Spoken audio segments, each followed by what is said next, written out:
And that resulted in even more hate from people angry that I would dare to try to defend myself by telling the truth. All I do is tell the truth. And it makes people angry because people don't want the truth. But I'm going to keep telling it. Nobody deserves to be spoken to the way that people are speaking to me. Nobody.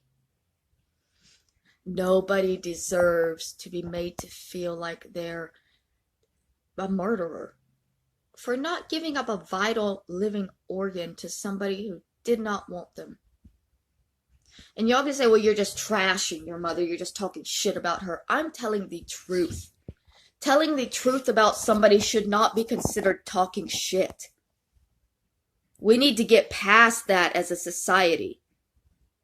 People think that if you're talking badly, though, it must be lies, it must be garbage. No. Sometimes bad shit just happens. Sometimes people do bad shit, and it's not a bad thing. It's not downing somebody to talk about these things. You, my commenters and my emailers, are constantly telling me, all we want is for you to take accountability. Right? Accountability, responsibility for things we believe you have done, but you didn't do. That's not how accountability works. You can take accountability for something that you have done. I refuse to take accountability for my mother's death because I did not kill my mother.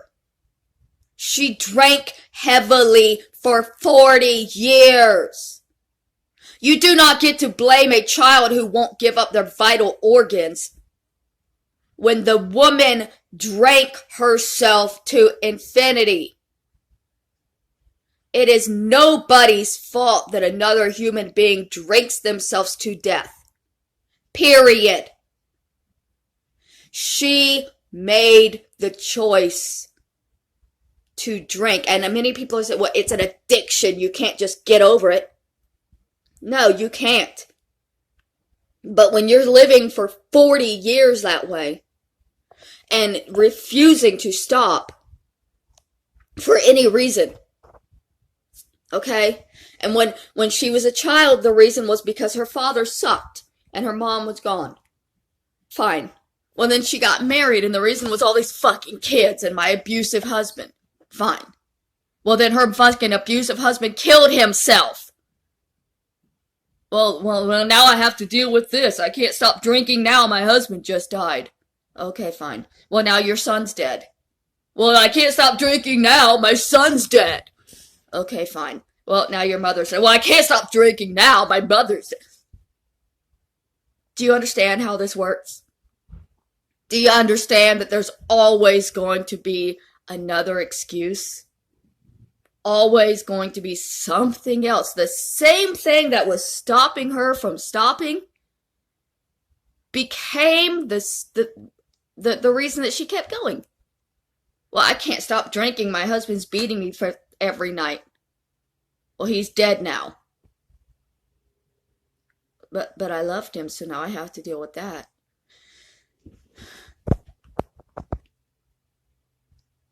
You cannot take accountability for something that you are not responsible for. My mother could have taken accountability for being a bad mother to me. She didn't. And I'm not going to take accountability for the fact that we didn't reconnect. Because communication is a two-way street.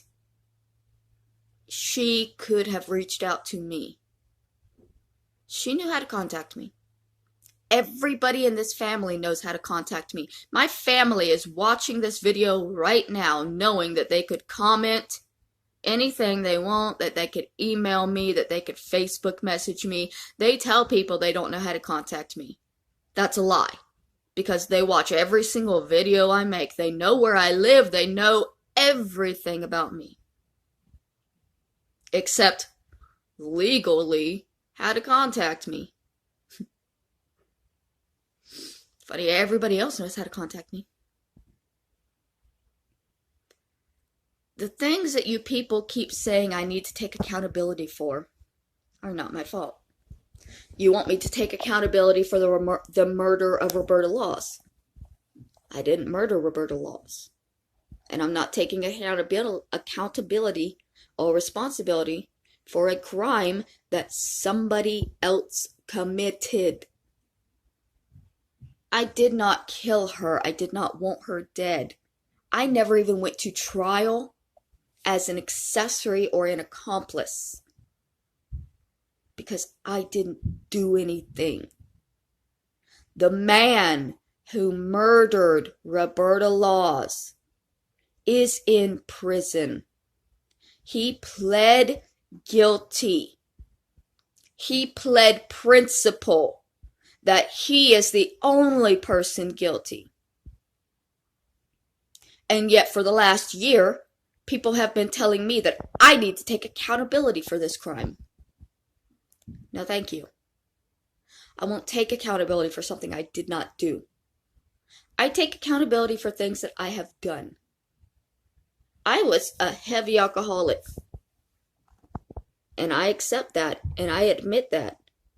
And I remember that. Like when I was hanging out with my friend who gave me the truck, every night he would offer me alcohol. And I turned him down because I told him I don't want to start drinking again because I know that I have an addiction problem. I used to be heavily addicted. I don't want to go back. Now, obviously, this year I began drinking again because I fucking broke down. I stopped already. I drank through December and January and then I was done. Because I realized how much I hated it. I hate the way it makes me feel. I hate what it did to my mother. And I hate everything about it. But I still desperately want it. Oh, so badly. But I will continue turning away from it because I know what it does to you. It doesn't help. That's me taking accountability for my problems. I had a drinking problem and now I avoid alcohol. That's taking accountability. I cannot take accountability for something that I have not done and have refused to. Period. No matter how many of you abuse me and hurt me and bombard me with hatred, I can only be responsible for things that I have actually done. Not for things that people have done around me that they claimed was because of me. That's not how it works. Human beings have freedom of everything. We can have our own thoughts, our own actions, our own ideas. Nobody is puppet mastering you. Nobody is controlling you except you. My mother was heavily controlled by alcohol and drugs because that's where her mind was taken over at 13. And yes, it is an addiction. And yes, it is a fucked up thing. But it is not why did it become her children's responsibility? It never should have been. And y'all don't seem to think that it's my sister's problem. You know, I have an older sister and a younger sister who could just as easily have done the same thing I could have done. Donated blood, donated kidney, liver. But they clearly didn't. And yet I'm the only one that is told that I murdered her because I chose to keep all of my organs.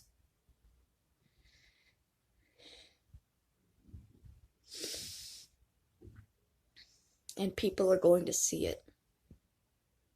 That is the only hope that I have at this point.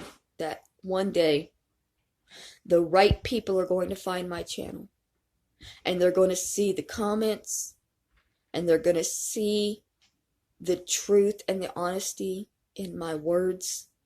And they're going to understand that I have been being treated wrongly for years. That I have been demonized and mentally destroyed for speaking out about the abuse that happened to me. That is not a lie. The abuse that I have spoken about is true and will remain true, no matter how many of you believe it. My family didn't turn their backs on me because I was a mad drug addict or a crazy criminal. They turned me away because my grandmother loved me and nobody else in the family did. And because I spoke out, they came back. From 2015, after my grandmother passed, until 2020 when I published my book, they were gone. They didn't contact me, they didn't care. But then I write an anonymous book talking about my childhood, and suddenly my family is back and they need to hurt me.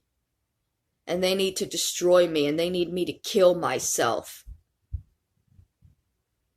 Because I wrote an anonymous book that told the truth. And now there are thousands of people out there siding with my family, telling me to kill myself every day, calling me a liar for pain that I truly lived through. And my family is just allowed to just watch and laugh. The family scapegoat is taking the blame for everything once again, even though she told the truth. Just stick together and keep calling her a liar, and we'll never have to take accountability for it.